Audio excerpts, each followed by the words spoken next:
Yeah, it's been so long since I've done this. Let's see if I can remember what I'm supposed to do. Okay. Oh, Gorgar, you're beautiful.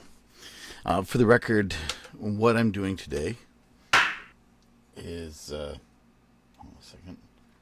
First off, using my old toys. I haven't played with this stuff in a very long time. The other thing is Goodman Games is making the Pinball Crawl Classics, which I'm really excited about. They've chosen a number of classic pinball machines that they're going to turn into adventure modules. Gorgar is the cover model, which makes sense. I mean, this is the oldest game in the set. 1979 Barry Orsler game. But rather than focusing on the gameplay and the gameplay trivia, I'm going to focus on the artwork and the story elements here. It's such a hard game. And so to start with, oh man, where do I start? So I guess the first thing is this was the first pinball machine with synthesized voice. And you can't understate the impact of hearing Gorgar speaks from across the arcade. Most arcades I know had this cranked up at the time. And this is one of one of the top selling pinball machines of all time. There's like 13,000, 14,000 of these things made.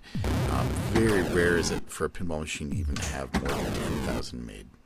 So, anyway, great game. The art is kind of a neat thing because it was done by a couple, Constantino and Janine Mitchell. And there's so many great elements in this that now that I'm looking at it as a game inspiration for an RPG, I'm like, oh, of course we could do a module on this.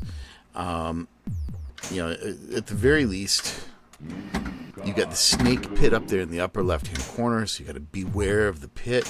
It'd be easy to incorporate a snake pit into eventual. You need to spell Gorgar. So, there's your 3 drop targets. Fairly easy to hit on the gar. Gore is a little harder to hit in the upper left-hand side. But, imagine a quest where you're working out what the demon's name is. He hasn't yet announced himself. And then, you bring all the letters together and hear the name ring out. Gorgar. Anyway, great story beat ideas there. I mean, you can do that a bunch of different ways. Oh man, this is such a hard game. I'm glad I've got it virtually and I don't have to spend quarters to keep this, watching the ball train. But you in the center, you've got your demon. That's Gorgar himself. You've got, of course, the damsel in distress, because, this is from the 70s.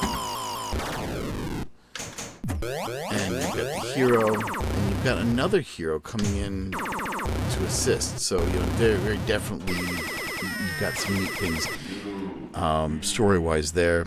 From the rollovers, we've got different artwork on each rollover lane for gargoyles. Again, those could be referenced. You've got a castle in the upper, going all the way opposite side of the screen at the very top. You've got, looks like a wizard, a reptilian lizard with lightning bolts defending the top of a castle. Or the giant snake right there at the spinner coming down. There's a head on a pike, very thematic. There's the kicker hole. I don't know. That doesn't really. I'm struggling with story ideas on that one. But pop bumpers are prominent. And again, I think of arena combat. You can see like the pop bumpers are placed on a shattered dais of some sort. So again, if you want to lean into what the artwork is doing for the module, you could real easily go to that center area and say, okay, we've got a dais, you got to bounce something off of targets to destroy the dais. Anyway, I'm just rambling.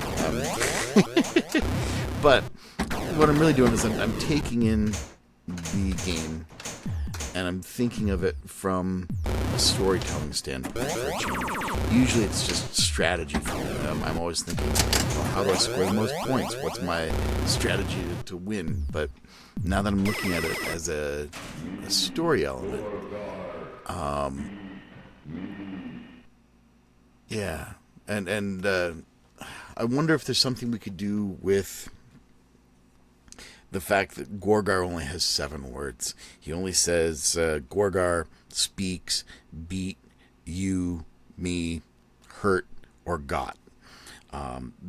That's literally all he says in the game. But you really rearrange those letters, or words, I mean, are we talking about a linguistic barrier that has to be overcome, or a curse? Anyway, lots of ideas. Very excited. This is, of course, the poster for the campaign, and they've got their. I'm excited. The premium edition is supposed to be coming with a sound chip. So as you open the clamshell, the game's going to say Gorgar, which is pretty cool. But I think I've spent enough time belaboring that. So that's Gorgar. Let's take a look at the next game. So we're going to jump from 1989 to 1979, which is Gorgar. And that next one up is going to be Embryon, which was June of 1980. This is a wide-body pinball machine. They didn't make a lot of the wide bodies. There's only a handful of games. You'll see here on the screen, there's the extra black space at the top of the playfield. That's due to the funky aspect ratio. But beautiful sci-fi artwork. This one's by Tony Ramuni. Tony's probably most famous for his artwork on Black Knight, but he did a bunch of the sci-fi and fantasy themed games. So many cool elements of this pinball machine that you can turn into story beats for a module. Front and right in the center of the playfield, there's your Embryon. So, obviously, you're talking about something being born, something, what could it be down the road? You've got these cool double click things in the middle, so you got a target. And I love the way it transfers the energy to the balls. The wide body playfield also gives us the opportunity for a lot more artwork detail. I like that it's not overly crowded. You got the space, you got the planet in the background. It looks like the planet's splitting. Am I reading that right? Up in the top left, you've got cellular phase 2. So very much development of things happening with time.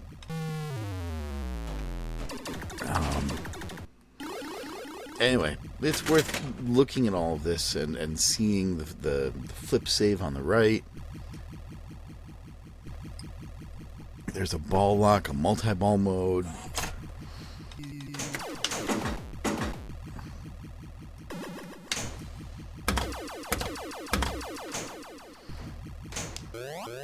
I do love that center.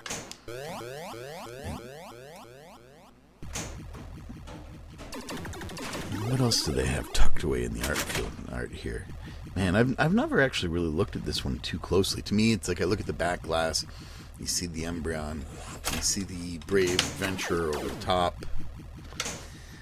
It's got almost an aliens look to it. We sit and think about the adventurers finding the space station with the aliens.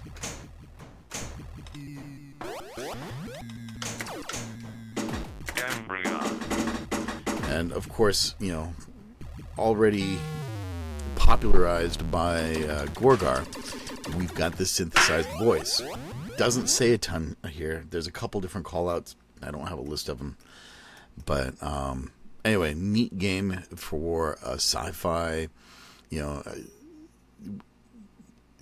it's ambiguous whether the Embryon is for good or for evil. It's not really clear what your role would be. Are you trying to protect it, trying to destroy it? Again, tons of story opportunities here. Functional. So the Embryon incubator is functional, but no ball feed. Okay, moving on. Let's see. What's my next game here? This is going to be good. So this was June 1981. We're going to fast forward a few months to October of 1981. In the real world, my buddy's got one of these. I play this game all the time. Fantastic.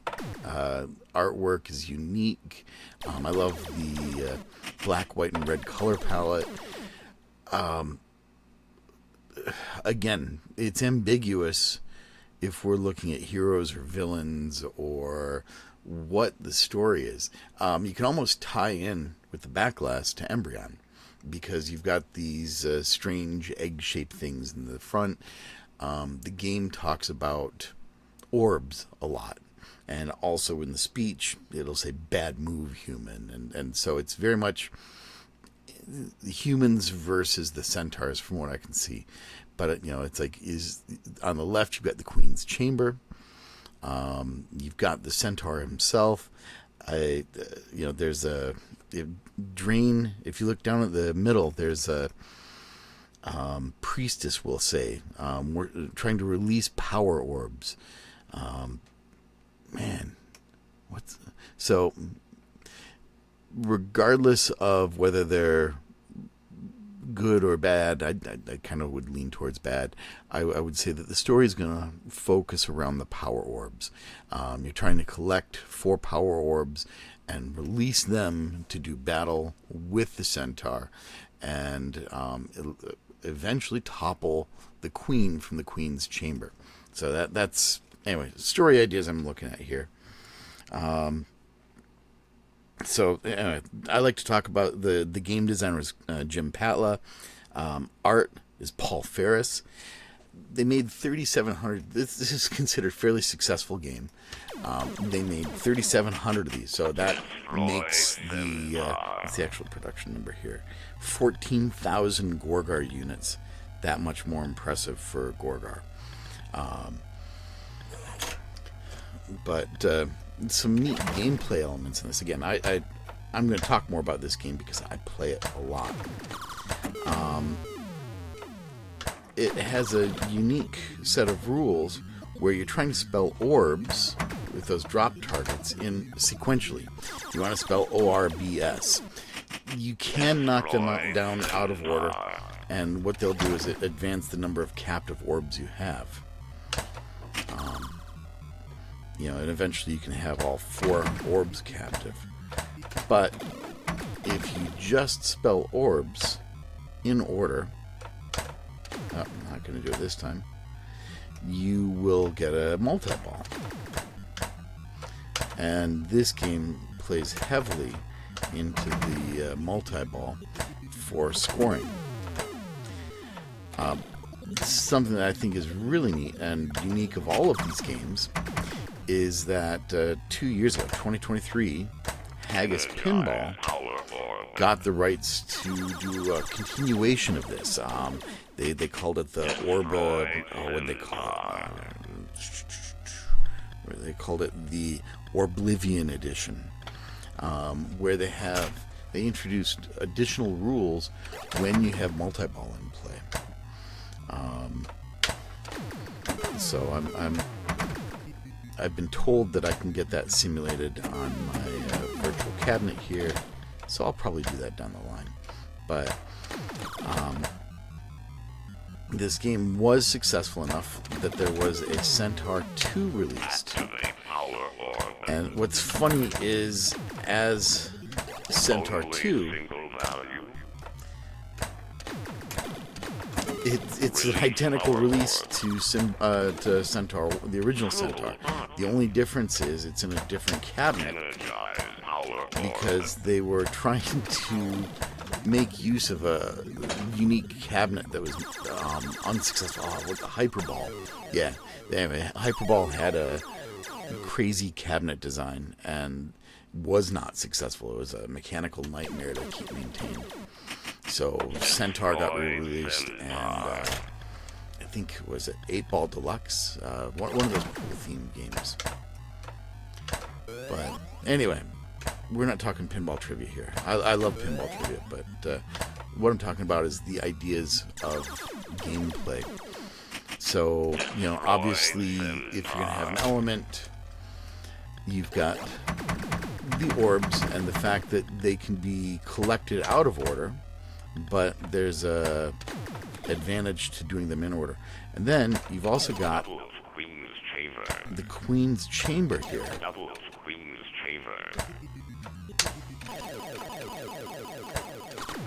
So you get bonus for assaulting the Queen's Chamber, going up towards the release. Finishing the Queen's Chamber will release all of the captive orbs that you've gotten by spelling orbs in the game. So, again, I think from a straight-up storytelling standpoint, those orbs and the Queen, with the Centaur being her champion, makes the most sense to me.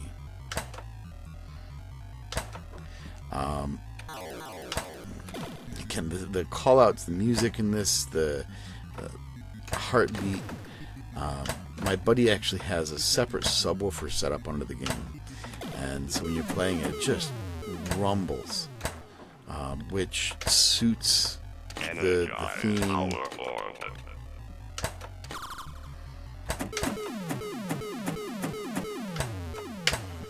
And I love this art, unlike anything else. Who's the artist again? The artist. So the art is by Paul Ferris. Paul Ferris did a whole bunch of the other wide body games. He did Paragon. He did Future Spa. Another game that I think would make a great story is Xenon. That's another game where, again, Paul Ferris just had a sense of the story he wanted to tell with the artwork, and it carries it all through together. So, anyway, Centaur. I'm rambling. Let's go on. I've got 2 more games to show. And you don't need to hear me ramble that much. So, Cosmic Gunfight. So, we're going to go skip a year. So Cosmic Gunfight is the same team that did Gorgar. It's Barry Orsler on design, with Constantino and Janine Mitchell working on the artwork together. Honestly, the pair of them did so many great games. They were with Williams. They did Flash and Firepower, some iconic games from the 80s, and then into the late 80s, early 90s, they started working at Gottlieb, where they were playing more with photorealistic artwork in like Bad Girls and TX Sector. Bad Girls artwork is pretty bad, though. We'll give them a pass on that.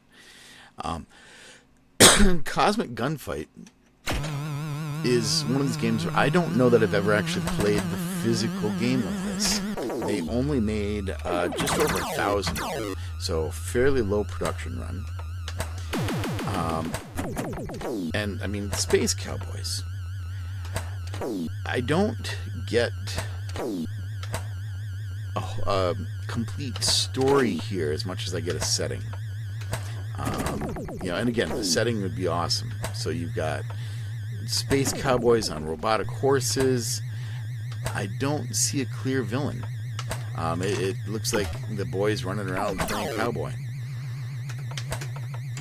Got a ball lock up by the horses. My flipper's not good. Okay, I know it's causing that, but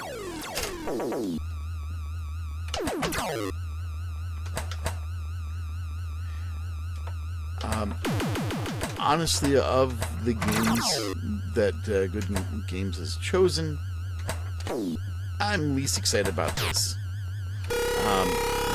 It's like, Space Cowboys. You can tell any number of stories about Space Cowboys. It's got a multi-ball. It's pretty straightforward. And right now I know there's a bug in my software, so the flippers are sticking. But yeah, I don't know. What do you think? I'd love to see comments on what additional story elements people get from this, other than just, Space Cowboys. Anyway, let's wrap this up. I've got one last game, and this one I am excited about. So we're going to jump ahead a few years, and still within the 80s. And this is Swords of Fury. This one is a Steve Kirk designed game. Steve Kirk is a great designer, lots of great games. But this is one where he worked with Doug Watson. And Doug Watson is as much responsible for the pinball design as he's the artwork. And if you want... Oh, come on. I didn't test this one earlier. So if you're looking for... I want to play it.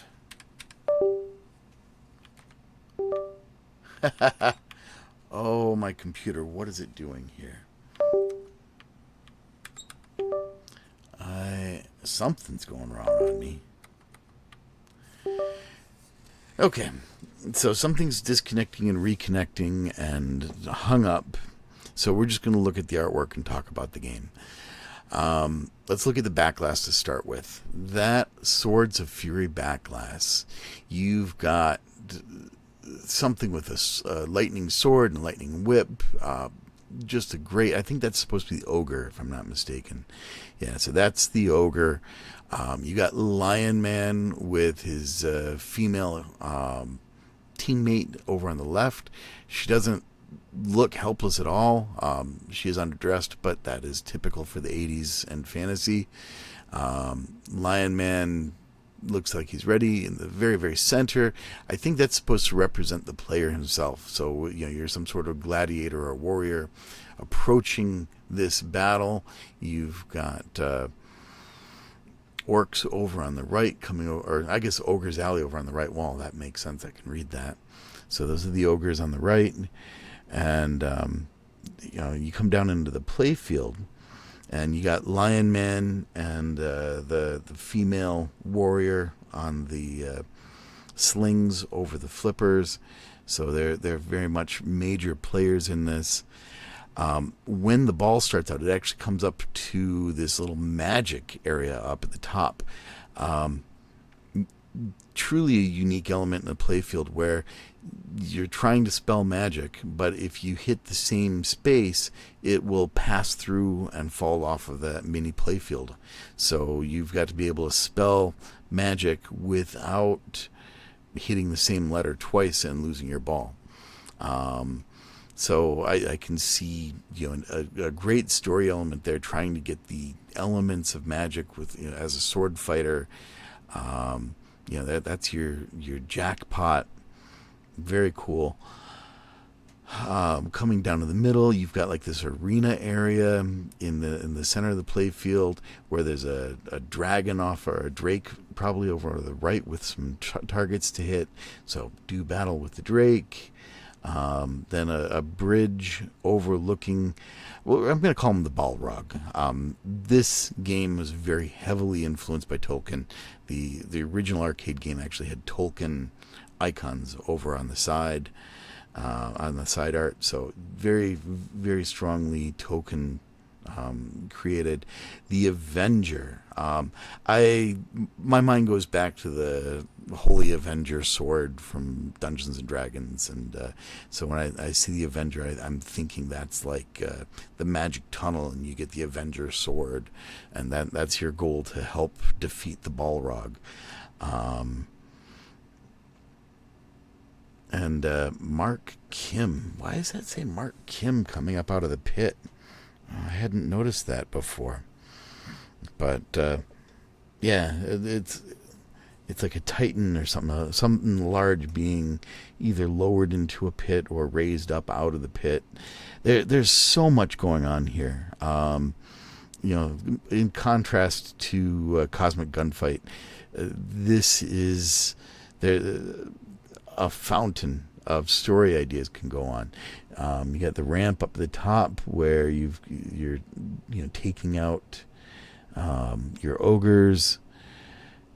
You got this horseshoe here with the Balrog right in the middle of the playfield, with the Balrog spinners, and then the Titan tunnel. Okay, yeah, so you're releasing the Titans. There we go. So you look at the left-hand side of the playfield, release Titans, the Titan tunnel. Again, and I'm sad that this is all hung up because the call-outs are so good. Anyway, Goodman Games, good luck with this. I fully support your project. I'm going to include a link in the description. Anyway, I hope people enjoy this tour of the 5 games that we're going to be getting modules based on, and maybe this will get some ideas going. Anyway, thanks for watching.